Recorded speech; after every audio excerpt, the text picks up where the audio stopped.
coverage of this matter. The opportunity has been provided to both sides. Mr. Lane, do you take position? I take no position, Your Honor. Ms. Kelly? No position. All right, I'm going to allow audio and video recording of the proceeding. So we're on today for sentencing. Mr. Fowler pled guilty on November 24th of 2025, counts 2, 3, and 4 of the indictment, each charging murder in the second degree, in violation of Penal Law Section 125.25, Sub 1, as Class A1 felonies. Court is in receipt and has reviewed the pre-sentence investigation report. Have the people had an opportunity to do the same? Your Honor, I have reviewed the pre-sentence investigation report. I have no request for any alterations or modifications to be made. In addition, Judge, I have provided the court, as well as Ms. Kelly, 3 separate victim impact statements that were not able to make it into the pre-sentence investigation report that would ask to be appended to the pre-sentence investigation report.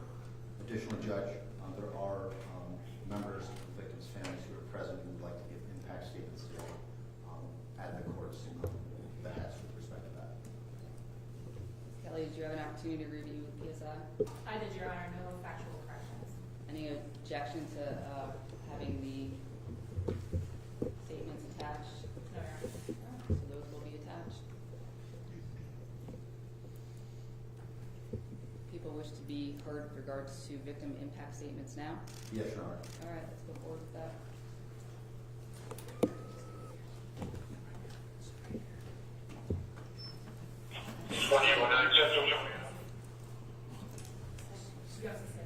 It might be a long time. Hi, my name is Christina Allenbeck. I am Whitney's mom. There are no words that can truly describe what losing my daughter has done to me. Whitney was only 27 years old. She was full of life, fire, energy. She was beautiful, not just on the outside, but deep in her soul. Whitney was strong, funny, and spicy. She always had something clever to say to make anyone laugh.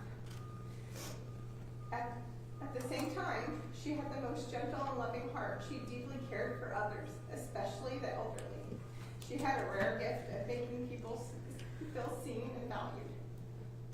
The most painful truth I will ever have to speak is that Whitney's life was taken by the very person who vowed to love and protect her husband. That betrayal was such a senseless act of violence that is something I will never be able to understand. What haunts me the most is knowing how afraid Whitney must have been in her final moments. When she was on the phone with 911, while her life was being taken, she was doing everything she could to survive. She reached out for help and was pleading for safety while facing the person who was supposed to protect her. The terror she must have felt knowing she was in danger.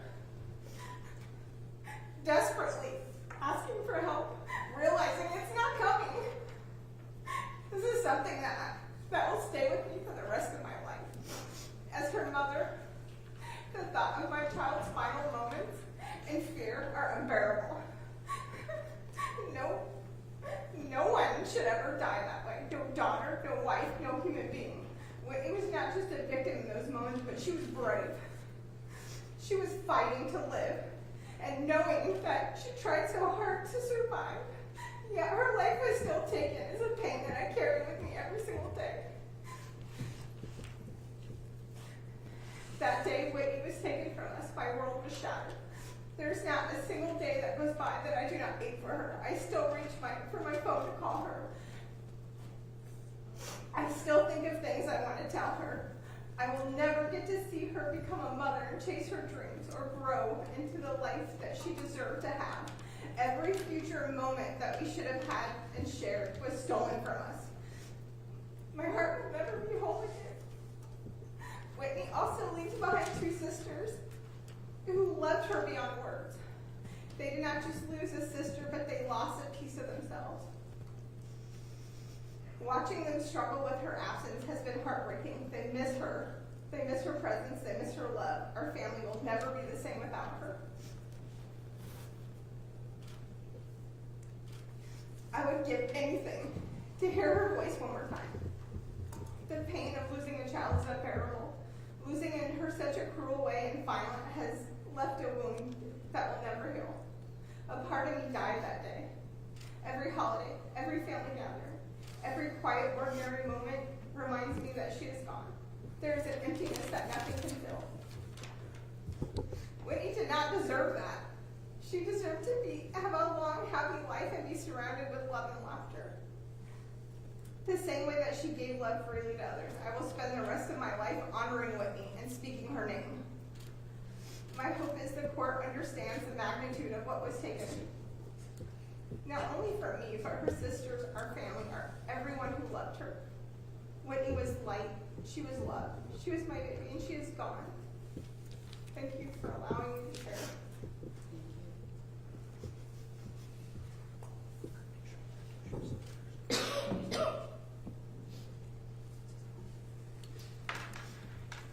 My name is Autumn. I'm Whitney's sister. How do you begin to explain how the most traumatic loss of your life reshapes everything you are? Every day that passes, every anniversary marking another month gone by, is a constant reminder that my sister Whitney is no longer here. She would have been 28 in December. She still had so much life to live. Whitney had goals and dreams. She wanted to become a nurse. And more than anything, she wanted to have a baby who survived a full pregnancy. And now she will never have those things. It isn't fair that my mother had to lose one of her children. It isn't fair that my sister Amanda and I have one less sister. It isn't fair that my children will never get to truly know their Aunt Whitney. When you think of my sister, I ask that you don't think about the person over there who took her life. But instead think of how beautiful she was and how beautiful a soul she had, and how she may have impacted your life in a positive way. We do not need to give more attention to someone who has caused so much harm. Whitney deserves to be remembered for who she was. We often talk about love as something promised. Words spoken on a wedding day, phrases we hear so often they almost lose their meaning. But love is not just words. Love is kindness. Love is respect. Love is communication. Love allows boundaries. Love does not tear you down or isolate you from the people who care about you. Love does not make you feel like you are constantly walking on eggshells. Love does not use fear or threats to maintain control. Real love lifts you up and allows you to become the best version of yourself. Whitney was brave. She had finally reached a point where she knew she deserved more. She wanted to pursue her dream of becoming a nurse, and she was ready to choose herself. My sister fought until her very last breath for the chance at a better life. Tragically, this was a fight she could not win. Whitney will never get to become a nurse. She will never get to raise living children of her own. She will never get to spoil her grandchildren the way our grandmother spoiled us. But I carry Whitney with me every single day, and that way she still lives on. She comes to work with me. She watches my children's homes. She experiences real love through the life I live. We will still celebrate birthdays and Christmases together. On her birthday, I will order Chinese food for her because that was her favorite. She will be with me even when I buy my first home. She will hold my grandchildren with me one day. I hope everyone here carries a piece of Whitney with them too, whether that's a portion of her ashes or simply the memories you share with her. Whitney deserves to live on in all of us. She was one of my favorite hellos, and she has been one of my hardest goodbyes. Whitney, if you're listening, I will love you forever, and I'm so sorry I never got to tell you that again.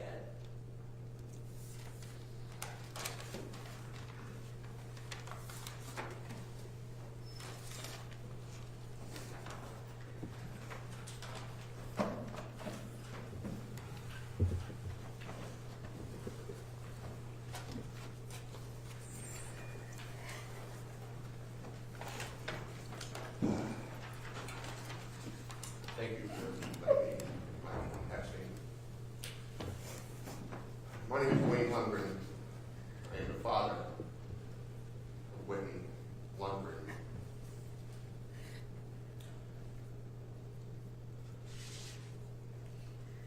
Mr. Fowler, on June 18, 2025, you took it upon yourself to take my daughter's Whitney's life.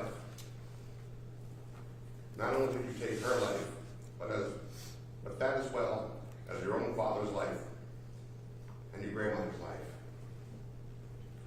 Such a despicable thing to do, and something you'll never be forgiven for. There have been endless nights where restlessly my mind won't let me stop thinking how terrified my daughter was that night, and how terrified your dad and grandmother were as well. The thought of what may have gone through their heads before they took their last breath. The thought of the last thing they seen was an evil person such as yourself, pointing a shotgun at them and pulling the trigger. The thought of them seeing the person that they loved aim and take their life. To me, that's the ultimate betrayal that a human being can do. Then there are other thoughts that I'll never see my daughter again.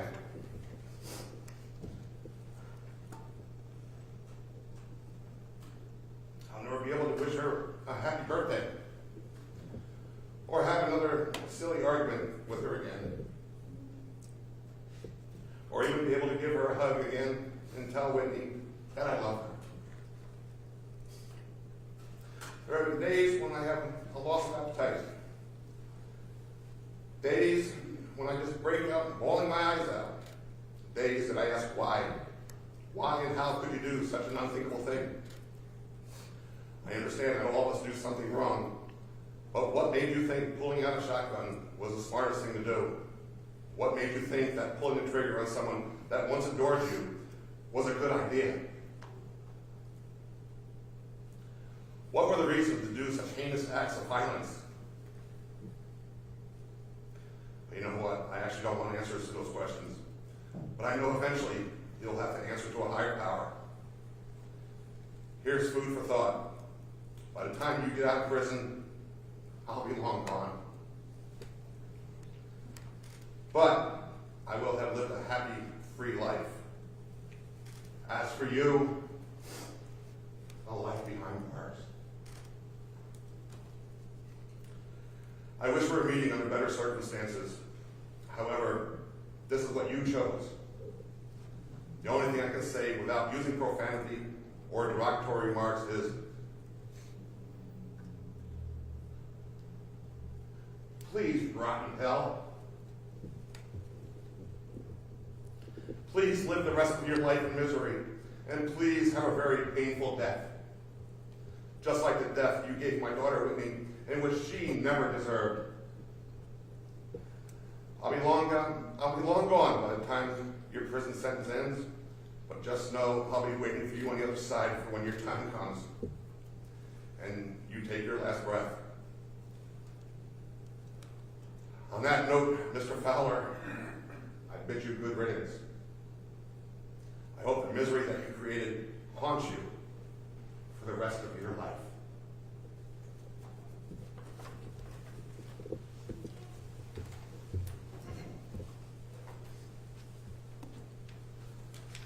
There are also two impact statements that I've been asked to read into the record today. The first being on behalf of Billy Joe Fowler. Josh, I want you to know how I feel about all of this. I am scared, upset, and very confused as to what happened on June 18th, 2025. My life turned into a nightmare. My life ended too. This impact on me in ways I don't know what to do. I stayed in that house a month after the murders. I couldn't do it anymore. I have been hospitalized. I can't eat, sleep. I was on my way home from work, and there was a radio of an active shooter in Grafton, New York. I didn't think much of it, so I continued home, and then my whole life and family are gone. My life was over in an instant. So I can't believe you shot your own father that took care of you, loved you, and did everything for you. Then you shot your grandmother, the one that adored and loved you so much. You were her everything in life. You gave her so much joy. So why her? Now you shot my husband, my mother. You also took out your own wife. And of 3 people who love and took care of you. You don't deserve 45 to life. You should get straight up life in jail. Your Honor, I'm also going to read an impact statement on behalf of DJ Paddock, P-A-D-D-O-C-K. I have never considered myself a victim of anything in life. Almost all of my lowest points in life have been my own choices, activities or inactivities. That is until now, until Josh Fowler took my uncle's life along with 2 of my other favorite people's lives that same day. It wasn't cancer or old age or a horrible car accident that took them from me. It was one man. One man so afraid of losing his control over his wife because she found the courage to stand up against his abuse and leave him, that he took it into his own hands to take her life and anyone that stood in the way of that happening, including his own father and his own grandmother. That act is the act of a coward. Any coward can squeeze a trigger, but a man, a true grown man, finds the courage to talk it over, either with the person giving the problem or with a therapist. This just shows me that Josh will never be a man or any sort of contributing factor to mankind. He should be thrown under the prison in the deepest, darkest region of the prison for the rest of his existence. There was a time not long ago that I would have done anything in my power to help Josh and Whitney get through whatever tribulation they were having. But that has been thrown away. Now I feel nothing but hate for Josh. I do respect your honor and your courtroom, I honestly do, but I will never again be able to express to Josh my complete conviction for the hatred I feel. It's palpable, almost tangible, almost edible. I can taste it in my mouth every hour, every day, still 7 months later. My therapist and new medication, because of your acts, have dampened my anger, but my hate is alive and well. I hate because I don't know what to do with my hurt. It lives for myself, for Billy Joe, and honestly, most of all for my mother, your Aunt Candy, who still wakes up at night hearing you, Josh, calling her name. Help, Aunt Candy, help me. But she can't. None of us can anymore. You took that from us too. I don't want to help you anymore, Josh. You took too much. Now all I want from you is to give Big Bubba a kiss from me and tell him I said thanks.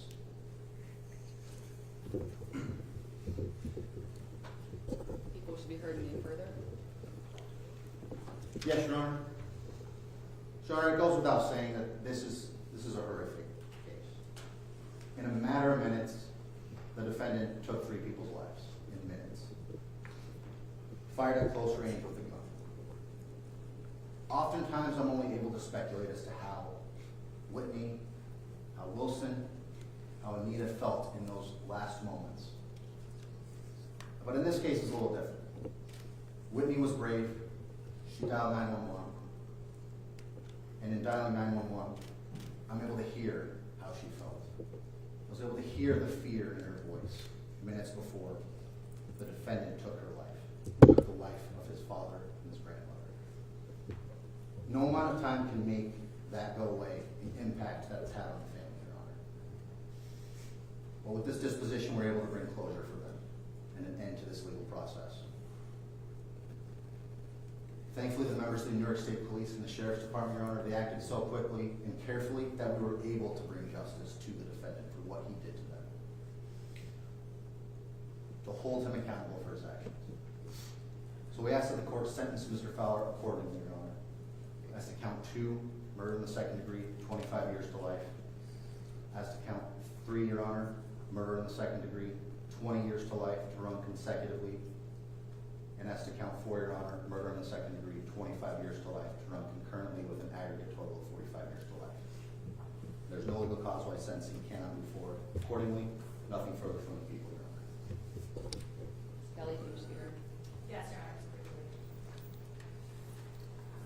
Your Honor, obviously there's really not much I can say that will ease the grief and suffering that has been expressed here today. That being said, on behalf of myself and Mr. Fowler, I do express my deepest condolences to the family. Certainly this is a profound loss. I would just note, for whatever it's worth,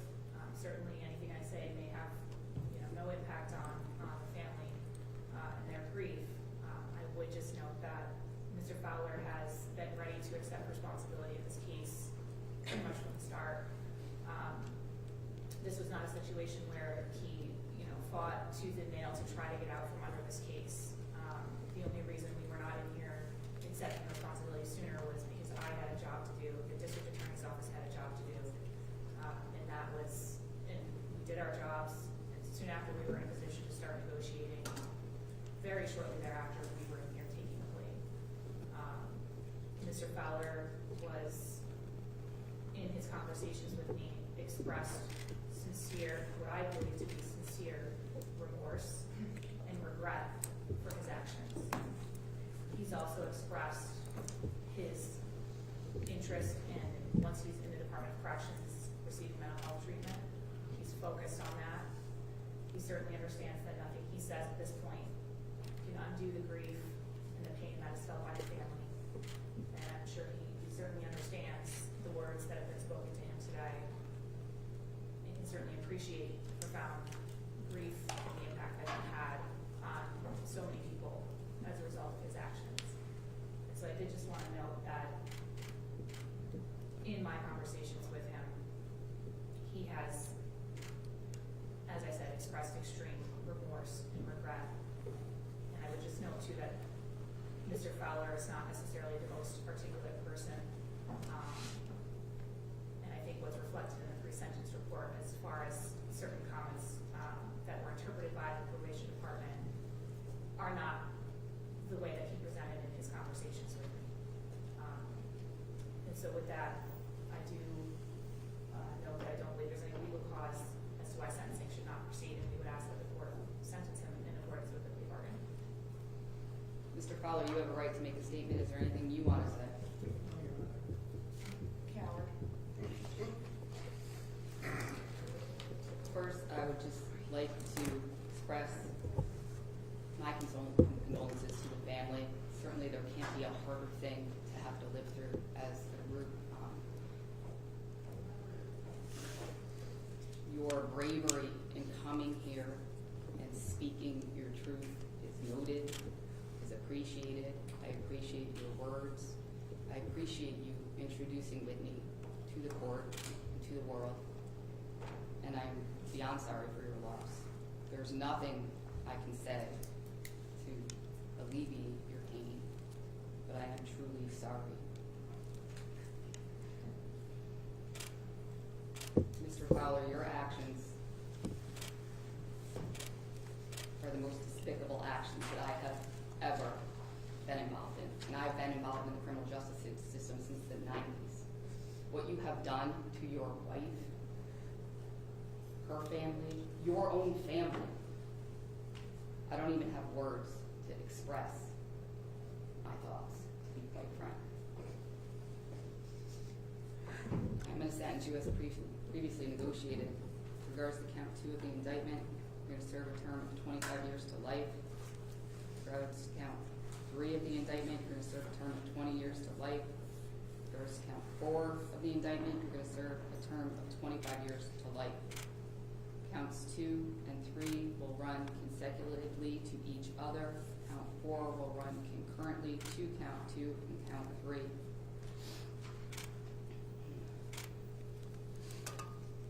Which is a total of 45 years to life. There'll be a surcharge, crime victim fee, and DNA data bank fee. I am going to sign an order directing you not to own, possess, attempt to own, or attempt to possess any firearms of any type. I'm going to ask you to review the notice of intent with respect to appeal. And we have orders of protection. Yes, Your Honor, I provide that to Ms. Fowler. I'll ask you to review those orders of protection with your attorney.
like to appeal. I'll note for the record that Mr. Fowler does not wish to appeal.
Signing the order of protection, Mr. Fowler, you'd have no contact with that individual, either directly or indirectly.